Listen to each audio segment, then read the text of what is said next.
What's up, family? This is Jamarcus Lee, and you are tuned into the Me, Myself, and I podcast. How we doing today? It is a beautiful, beautiful Monday night, and I have a special guest in studio with me, none other than the one, the only, Eric Custodio. Yo, what's going on, family? We in here. Man, how are you doing? Man, it's been a crazy journey, man. Like, I feel like there's been so many moving parts in this season, you know what I mean? And Yeah. it's just like so much is going on with the fam, so much is going on with the business and the YouTube and just social media in general. So it's been crazy. Okay, so before we get started, 'cause I know you got a business and you got a YouTube, you got a whole list of stuff that you do. You got a book. I know you probably got a couple songs under your belt. Just give us all the plug just to begin so we can go ahead and know how to find you and how to get in contact with you. So, I mean, you can go online, Gift Legacy LLC on all social media platforms.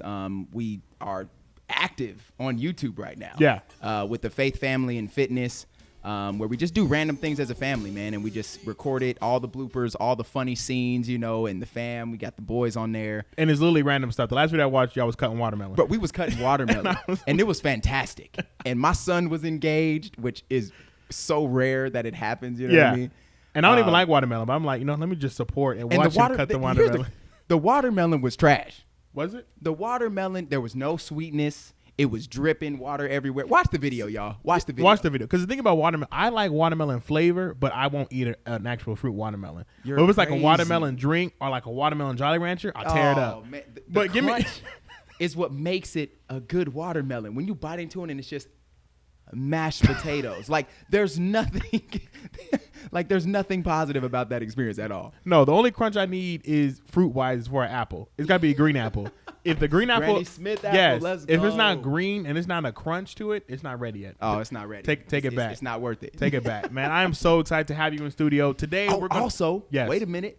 So Overcomer book is out. Yes, Is online on Amazon. Overcomer book. Overcomer book 2020 hashtag is blowing up right now. When you type in Overcomer, it's the first one that pops up on every social media. Man, we out here, and that's more about your testimonies, right? Yeah, man. Just like exactly what we're gonna be talking about today. Like not necessarily like a rags to riches, but using your experiences as energy to fuel you to get to where you want to be, rather than using it as excuses to continue to live that trash life that you live in. Okay. I like how you trash. I like how you said that. So yeah, so this episode we are going to be talking about retraining your mindset, and that's what Eric here is going to be talking about here. I know him personally. We've known each other for about 4 years. 5 years. It's going on 5. We got here July 16th of 2016. We just hit our 5-year anniversary. Yeah, 5 years. Man. And let me tell you, from the very first time I met Eric, he's had that same energy all the way through. Eric does not turn off. He's like that Energizer bunny. Bro. He's always hyped. He's always running. That's why he's so skinny. I see. Maybe it's gotta be. Maybe I need to get your energy. I'm eating. Hey, your boy eating. We eating out here. You know what I'm saying? But yeah, I mean, and I love the family. It's been it's been great. It's been great seeing the growth of your family since and day one. Literally, you watched my baby be born practically. You know what I'm saying? Like I've had a whole kid since I've been here, bro. Like, literally, and just watching you and your family grow, it's been crazy. Yeah. It's been fun, and the fact that we started the friendship over this 5 years, like even though me and Eric we won't talk every day, but every time we do talk, it's like we back. It's like it's almost like the chain was never broken. Yeah, you know what I mean? Yeah, it's like the chain was never broken. Yeah, and I love that about it because a lot of people they don't have friends like that who they can like not talk to for like 2-3 weeks and then call them up and it's like. They not offended. What you doing right now? Nothing coming through. You know what I mean? Exactly. And then we're gonna share some Gatorade. You know what I'm saying? Like I'm rolling up to the house for nothing. We're just gonna sit there just for nothing and do nothing and watch old videos. Yeah. Literally, that's what we did last time he was over here. We watched old videos. Shout out to Covenant City Church. Covenant City, love you. We watched some old worship videos, and we was just reminiscing. It was so hype. It was a different type of energy, bro. Yeah, it was savage. It was a good time. It was like you're watching I felt like I was sitting at home. And I had the VHS playing. I was like putting the VHS in and watching with the little lines that go across the screen. Oh. Or you get mad when someone record over it and your stuff gone forever. Or you see somebody on the video that you haven't seen in a long time, and all of a sudden your heart start tugging. Yes. It's like yeah, that's where we at. That's what we do it. And and Eric led praise and worship. Oh, man, that's my business. Yeah, he led praise and worship. He's a praise and worship singer. And I was a drummer, and Eric was one of my biggest hype men all the time. If we wasn't breaking sticks, the spirit wasn't moving. You know, like we had to have like splinters all in the carpet. You know what I'm saying? We was doing everything. If Eric didn't turn around and do about 4 jumps towards the drum set, you know, it was nothing. Between you and Sherry, y'all's my biggest hype men ever. Y'all my biggest. Shout out to Sherry. Yeah, Sherry. She's actually coming on the show this coming week. So we're gonna plan that together. That's gonna be a dope show. Yeah. So let's jump into it, man. So let's talk about your book. Let's talk about how your mindset changed. Let's just start from the beginning, man, and let's just go for it. So a lot of you guys are familiar with the rags to riches story. You know what I mean, and how you start off just in a bad situation, in a bad position. And you have to make a decision at some point. Yeah. Where either I'm going to do what I've seen or I'm going to branch off and do something new, something different, something better. And so when I left Colorado Springs, which is where I'm from, shout out to Sea Springs, 719 in the house, we in here. When I moved from Colorado Springs to go to college, that was like my statement, like, yo, I'm doing something different. Yeah. And I'm getting out. Exactly. I'm getting out. Because that's a lot of people's story where I couldn't get out. You know, man, I was stuck. Look, I don't know how candid I can be, but at a certain point, your boy was locked up. Yeah. Okay. And I was sitting in a cell, and the dude who I was running with was not in the cell. Mm-hmm. And so I had to sit there and sulk in that moment and say, okay, not only am I here by myself, I'm here based off of me trying to please other people. Mindset shift. Okay. And it came down to, okay, was I going to take what I was given and all the stuff I didn't have and use that as excuse to be angry, be frustrated, be upset? Or was I going to take a shift and start operating in excellence in different ways in my life than I'd ever seen as an example? The biggest issue is people don't see the example, and so you don't know what you don't know. Yeah. And so if you're not willing to get uncomfortable, to get out of that pride, a lot of that change never comes. And honestly, it's a lot like that, you know, in the area, in the suburban areas and where it's like low poverty. Yeah. You'll see a lot of the head honchos, the head gangsters up there. They will never see prison, but all the minions will see prison. You know, why they out there. So it's like you got to think, like, when does your mindset shift from being a follower to being a leader? Oh man, it takes you hitting rock bottom, because a lot of that energy for me came from anger. Yeah. Like, what in the world am I doing here? Back then it was a different word choice, but you know, we can stay holy, stay like what am I doing? Yeah. That was really the question. Like, what am I doing? Like, I've always been told, Eric, you're gifted in this. Eric, you can do this. Eric, you can do this. But it was almost like they were hyping me up too much, to the point where I was doing nothing. Yeah. You know, where you have so many things you're good at, you don't know what to do. You don't know what to do nothing. Oh, you're a jack of all trades, but can't trade nothing. Nothing.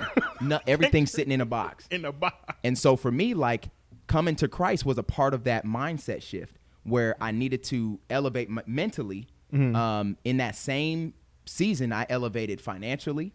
I elevated mentally. I elevated spiritually. I elevated in my relationships. I ended up, you know, getting with my boo thing. What age did you end up coming to Christ? Man, I was 19.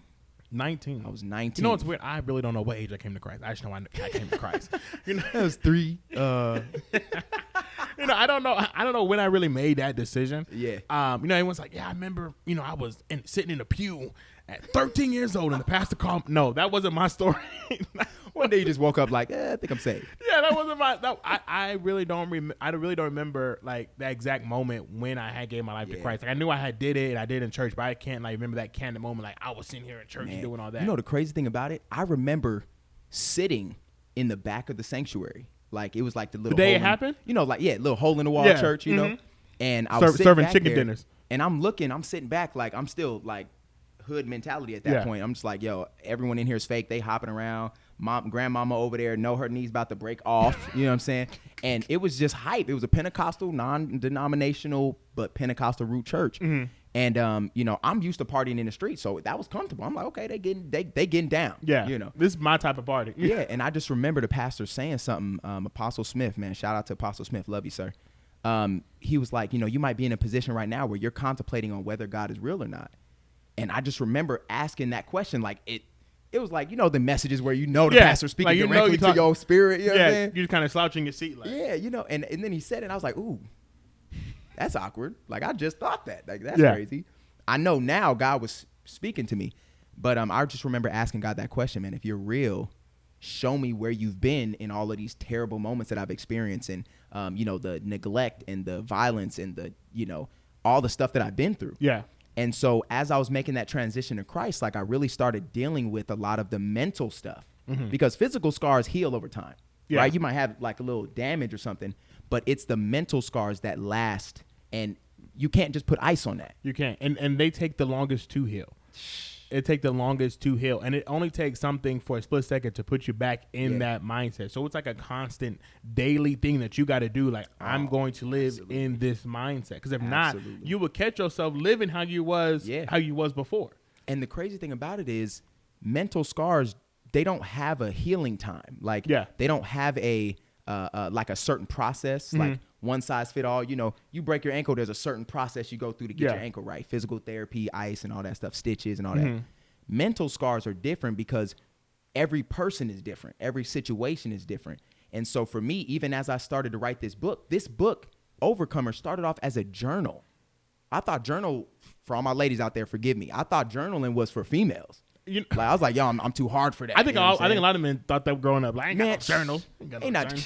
Or if they journal, then be like, can't even spell journal. Yeah, they'd be like, I'm a rapper. I'm not. I'm writing rhymes. Instead of journal, let me lyric. Yeah. No, you're trash. No, but it was like that journal. My wife was just randomly in my business one day reading my journal. I'm like, wait, first of all, that's personal. She goes, no, babe. Like, honestly, like, people need to hear this. Yeah. And I never thought about, like, I was just trying to heal. I was trying to get through some of the trauma with my mom and not having my dad around, and being one of 10. Okay, one of 10. Shout out to your dad. Your dad was a great person. Man, I really loved your dad. Man, rest in peace to Big E, man. Yeah. He's and his turtle and Diamond, man. Miss you, girl.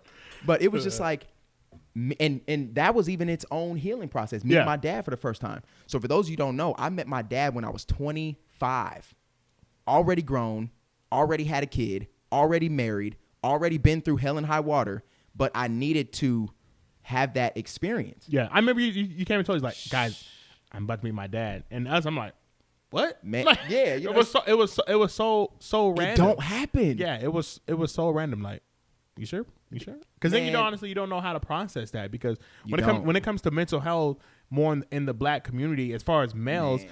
It's not something that we talk about ever. You don't go to counseling. It's you're like, shunned. Yeah, it's like what's in my house stays in my house. If you do talk about your feelings, then you end up being soft. Yeah, and I think that's why in the black community we have to rechange that mindset. Like, no, it's okay to go talk to somebody. Like, it's really okay. And check this out: majority of the people you trying to be hard for, and you trying to be cool around, they dealing with the same stuff you dealing with. I just had a conversation with a friend of mine. We played sports together. We ran track together. We played football together. Like, we partied together. And I never knew he lived the same life that I live. Only difference was he had a mom who it was him and his brother. Yeah. So they had a little bit more income to do what they need to do as far as like buying equipment, shoes and pads and all that stuff. One of 7, we had Goodwill, bro. Like I'm stealing from the school just to have cleats. We passing stuff down or whatever. Yeah. Or whatever I find. You know what I mean? And so it even got to the point where we both grown, we both got families and we doing things. And I just started listening to his heart, and I was like, man, just imagine if we were to be 100% transparent when we were younger, how that would have shaped everything, every decision, every decision, every female that ever got a piece of us that didn't deserve it. A lot of that came down to mindset. That we didn't even treat right. Yeah, because if you think about it, in the black household, you're supposed to get money, you're supposed to get girls, you're supposed to get cars, you're supposed to be materialistic, you're supposed to be the king, and you ain't got no throne. Like, like we repping for the block and we don't even own it. Like, there's so much deception. Don't even own the house on the block. Oh man, within the black community, bro, it's just. And then marriage itself, is its own overcomer story in my family, because very few people in my family were married at that time, and now here's the crazy part: since I've been married, we got 6, 7, 8 married couples now in the family. See, whereas before we had none. See, and that's you breaking that generational curse. Like, it's okay. Because I remember, especially for our group, you don't really see a lot of young black families together. Or black couples together or even married. For this long. And a lot of it is forced. Because you go out there, you wilding out, doing your thing, you and old girl get frisky, you know what I'm saying? Have a situation, right? And then now you got a baby on the way, and now you're kind of obligated to be together. You feel like you're obligated, like, because like, dang, like I don't want to be a stereotype. Well, you kind of already were when you said yes to the bedroom talk. You know what I'm saying? I don't want to be no statistic, but I mean, but it's happening every day, man. Every day, and that's why I always strive to make sure that my kids know nothing about that life. Oh, that absolutely. I can train them better than how I came up. I want them to be able to work for themselves and not have to depend. Your babies are still little, man. Yeah, mine toddlers. Mine are still not even savages though. Yeah, like savages. They are a lot, but I want them to be able to experience the world and stuff, like to be able to go on the car lot and buy something, just put your name down and just walk away and stuff like that. And have the peace and security knowing that they learned the lesson without having to go through the trial, the hurt, the pain behind the lesson. Going on that. Because, and I think just because we went through it don't mean they have to go through it, And so we make it a point to ask Graceland, like, how she's feeling, because we want to make it comfortable as she's growing up to be able to talk to us about how she's feeling and to be able to be open like that. So, man, that's a hard conversation for a dad to have. Yeah. So when you grow up and everything is suppressed, and now your wife is like, you need to talk to your baby about your feelings. Yeah. I'm not even talking about my feelings yet. Like, and I want to talk.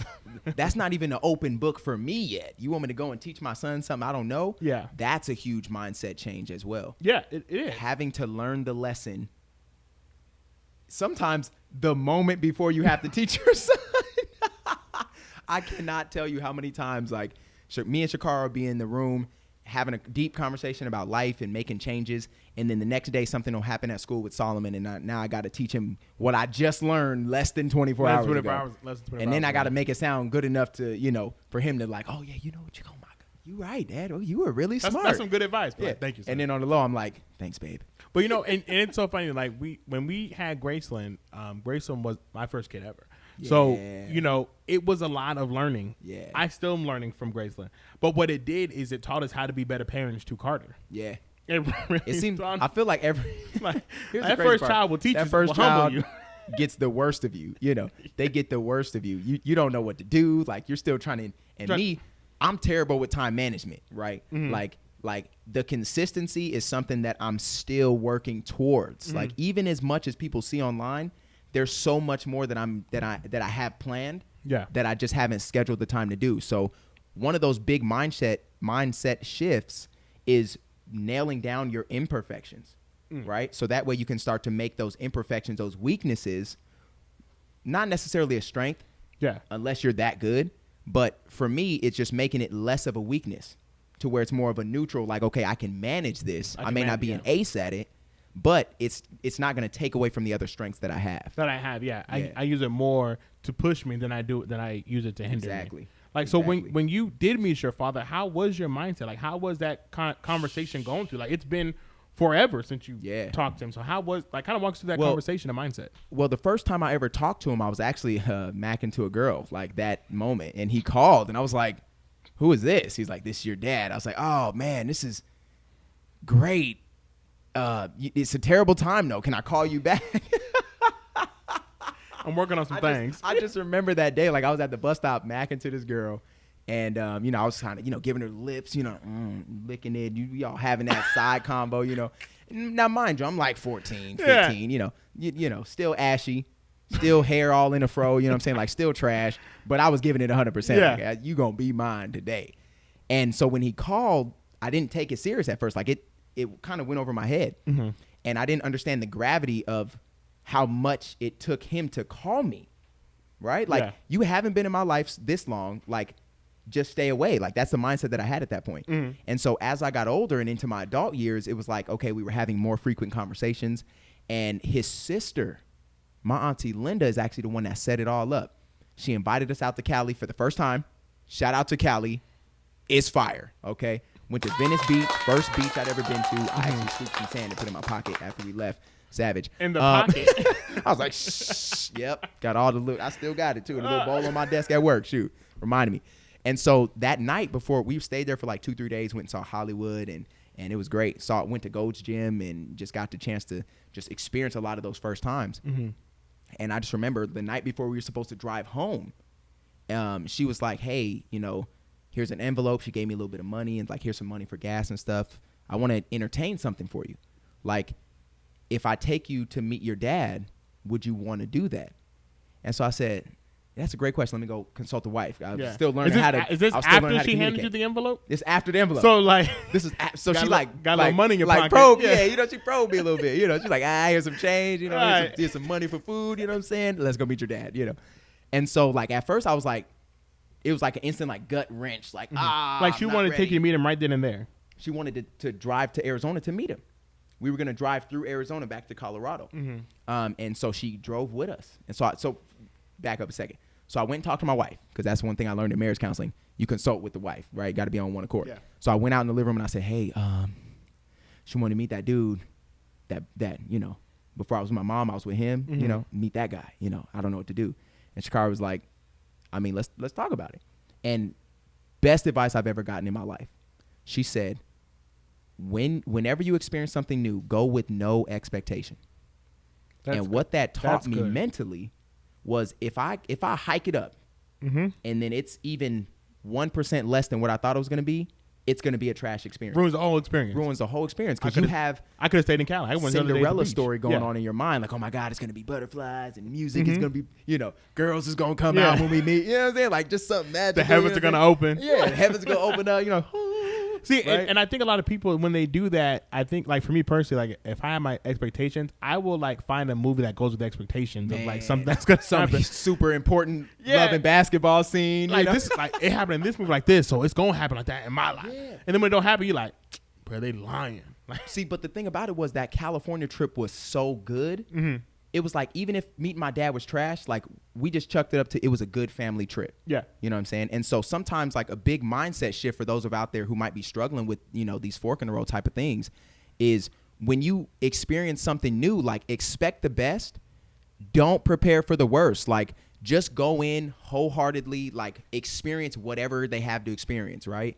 And so then when I finally, we driving down the block. We driving down the highway. We still like 4 or 5 hours away. Mm-hmm. I'm sitting here talking in other dialects. And what are we gonna do now? I'm like nervous. You get them butterflies for 6 hours, bro. It was like, my energy is high. Yeah. And so my nervous energy is through the roof. So everybody in the car, they like, why I gotta pee and poop all of a sudden? Like, it's just, why am I so nervous? Like, it's why am I swerving, bro? It's terrible. But as I pulled in, he was standing out in the front. My sisters were standing out in the front. His wife was standing out. They were like standing in front of the house. They were like waiting for us, like in expectation, right? And for those of that's a huge message to the church right there, being expectation. Did you have tinted windows, or like when you pulled up, they already saw your face? They saw me through the front. We locked eyes. Like as I was pulling the corner, we pull around the corner, and like I seen him, and we just locked eyes. Like I didn't even break all the way. Like I was. He sees me and I see him. That's that man. Yeah. Hey, it's too late now. I can't just whip it. We didn't already. They didn't already see me. So then when I got out the car, like it was just such a feeling of just embrace him. Just embrace him. Yeah. Right. And the whole time I'm pulling in, Eric, no expectations. Got it, babe. Eric, no expectations. No, for real, I got it. No expectations. Okay. All right. Right? No okay. We here already. We here. Like any expectations I got is gone. Yeah. So then once I connected and I just allowed that moment to just be what it was, I wouldn't take it back. I wouldn't change it. Best 5, almost 6 years of our life before he passed. So see, and that's amazing. Good that you were able to have that for that short time. Yeah. So it wasn't like when he passed, it wasn't like a thing of regret. Like exactly. Or like he passed. Okay, I know the man. Like I only know him from surface level. And in this short amount of time, like we built such a solid relationship. And of course, every parent's gonna have their issues and problems and stuff. Yeah. But it was just like I got a chance to experience him for myself. For yourself. A lot of young black kids, male, female, doesn't matter. They never get that chance. For whatever the reason, they never get that opportunity. And so I felt blessed just to be a part of that and to meet my sisters and to have that relationship with them. And then when we moved here, it was like, oh, it's on. I'm gonna be at the crib every Sunday. Right, we here. And My man got a pool. We in there. I'll never forget when I met your dad and we went in his he called his man cave in the garage.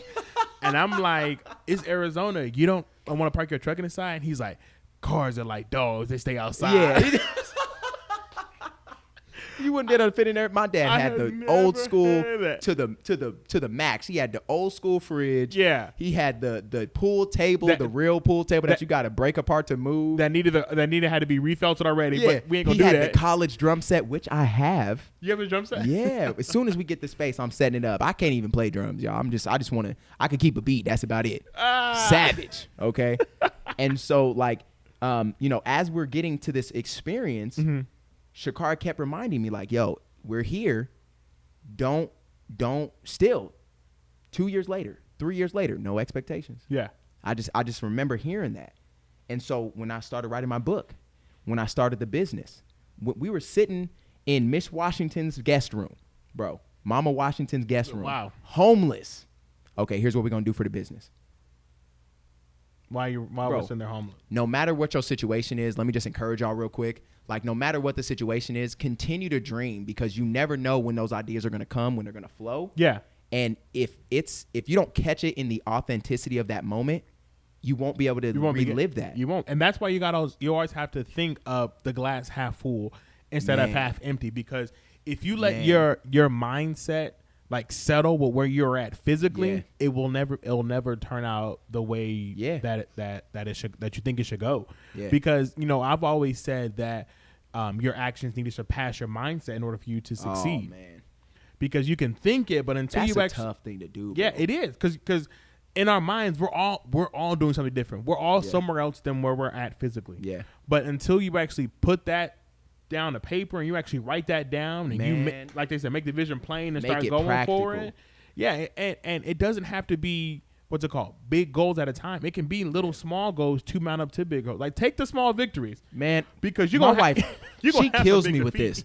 My wife is not a small victory type of person. She's like, we need the big victories and we need them consistently. I'm like, yo, I had clean socks this morning. Dub. You know what I'm saying? Clean matching socks. Yeah, clean matching socks. It's a dub. I got to work on time. Dub. Like I woke up on all time. Of those things, right? Yeah. And so, can I just give some practical application? Yeah, go ahead. So we're talking about shifting the mindset, guys, right? And for those of you guys that are in that moment where you kind of hit a rut, plateau, whatever it is, like a couple really solid steps you can take. Number one, write down the last positive thing that you were given, either if it was from God, if you're a believer, if you're an unbeliever, if you just had a notion, whatever you want to call it, write it down, put it somewhere where you can constantly look at it. Because what you're going to do is you're going to start manifesting that, right? And then once you do that, now you have to start looking at the things that are going to keep you from that. Write down your weaknesses. Have that hard in the mirror conversation with yourself, right? And then after you write down those negative items, affirmation, okay? Even if you don't fully believe the positivity that you hear about yourself, you have to go through with that third step, because when you affirm yourself, scientifically, your voice affects your body differently than any other sound that you'll ever hear, right? And so if you speak positivity, your mind is already going to pick up on those positive vibes, atmosphere, whatever it is. Because when you do that, you don't need other people telling you that you look nice, that you're doing good.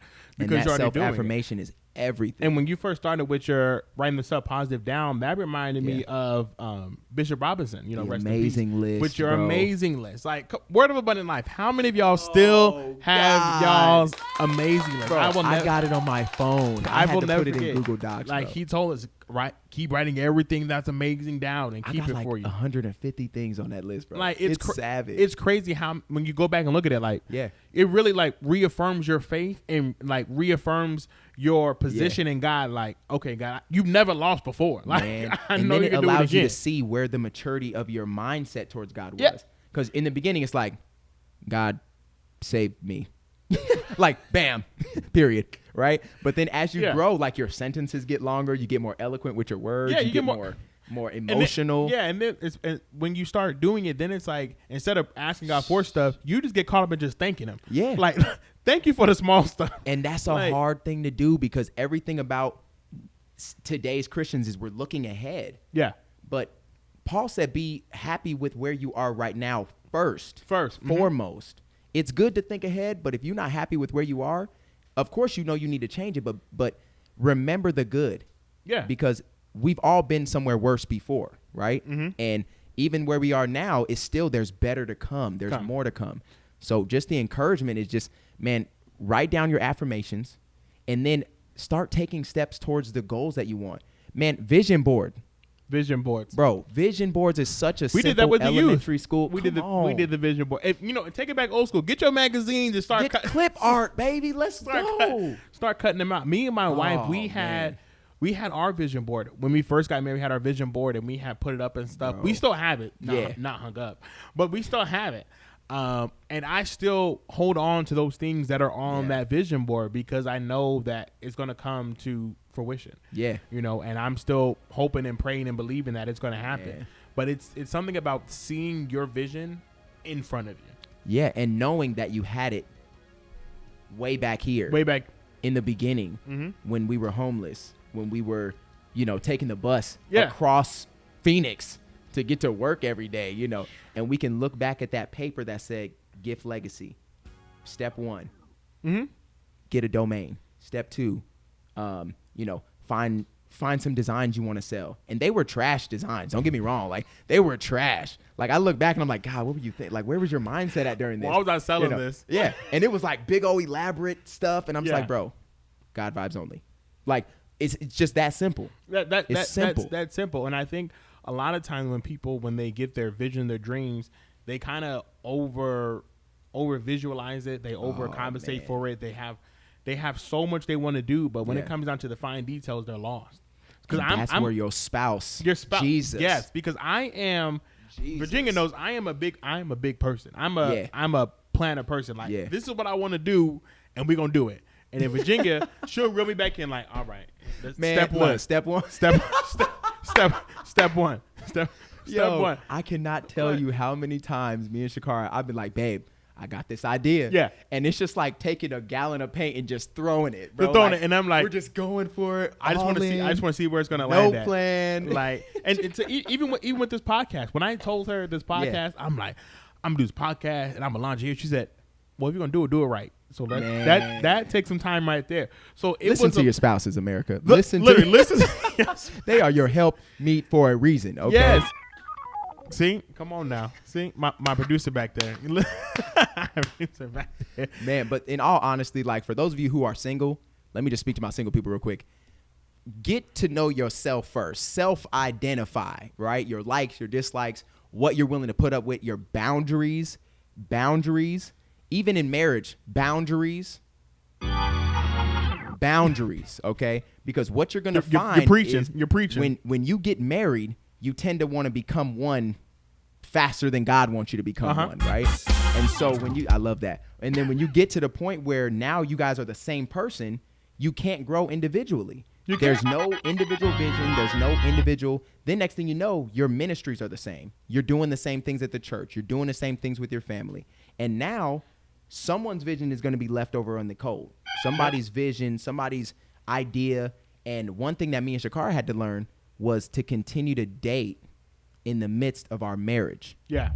Right? Mindset shift. Don't get complacent. Still treat her like a queen, even though you already got the queen, even though the queen is in the bag. Mm-hmm. All right, babe, I love you. You my wife. All right. But when you look back and you start to think about all of the vision that you spoke to yourself. Yeah. Eric, you can do this. Eric, you got this. Homeless. Mary's food bank. Boxes. Okay. Frozen vegetables that's already bad. We just rinse it and fry it. It's gonna be all right. Like, savage. Not fried the vegetables. And still have to come to church and lead praise and worship, lead the youth ministry, write a book, start a YouTube channel, personal train, all of these different things that we did. Different things. Yep. We still had to keep the main thing. The main thing was keeping our mental focus right. Right. And that is so true, because I remember when me and Virginia, we were starting our business. Together we have 3 different businesses. Yeah. And I was like, let's do it. Which I love this. Yeah. I'm like, let's do it together. We're going to do this together. And she's like, we could do something together, but I need mine and you need yours. You know, like, so we don't overshadow each other. Boundaries. And so we can still grow together, Yeah. but still have our separate stuff. So she has her what's it called? She has her studio over here for newborn photography. You know, we got the shirt business over there. We got the podcasting here. Like we making our stuff work for us. Yeah. And if it was up to me, we do it all together. But then we can't give 100% to everything. That man, preach to your boy. We can't, because you know I be spread thin. And you already. I'm already. I told y'all, I'm already thin. And I'm telling you, boundaries, bro. Yeah, and for me, when she told me that, it was a changing my mindset type of thing. It kind of hurt a little bit at first. Yeah, because I'm like, what you mean you don't want to be with me? Because I'm like, you trying to plan ahead? You trying to be by yourself? What you trying to do? But her like, no, like we saw it as a bad thing. Yeah, we saw it as a bad thing. But her's like, no, we can still grow by ourselves, but still grow together. Man, that's deep. And to me, I'm like, okay. And then once I changed my mindset, it's like, okay, now I see that this is 3 different businesses. Yeah. That's 3 different incomes that my children will have. Now we can move. Now, multiple income streams. Come on, bills paid. Bills paid. All debts canceled. Man. Come on now. Man, this has been amazing, man. Just mindset is so important. It is so important, and we don't talk about it enough, and that's why, you know, and knowing your testimony and what you've been through, that's why I want you to come on and talk about it, because for you to be where you've been and to see where you are now, the growth and how your mindset has not changed at all. You've still been steadfast Christian. You still committed to your wife, your kids. Still doing everything. But your mindset has not changed, and it's been a great thing to see you grow. Yeah. Over time. Like, I mean, you literally came here with nobody. Nope, bro. Nobody. Nothing. I still had the mattress in the trunk because we had just drove in the trunk. Came straight to the church like, yo, we here. Yeah, same thing. So, you know, I appreciate you for coming on, man. Yeah. We're definitely going to have you back. This is your host, Jamarcus. This has been Me, Myself podcast with Eric Custodio, Changing Our Mindset. We'll see you next week. Thank you, guys. Have a good night.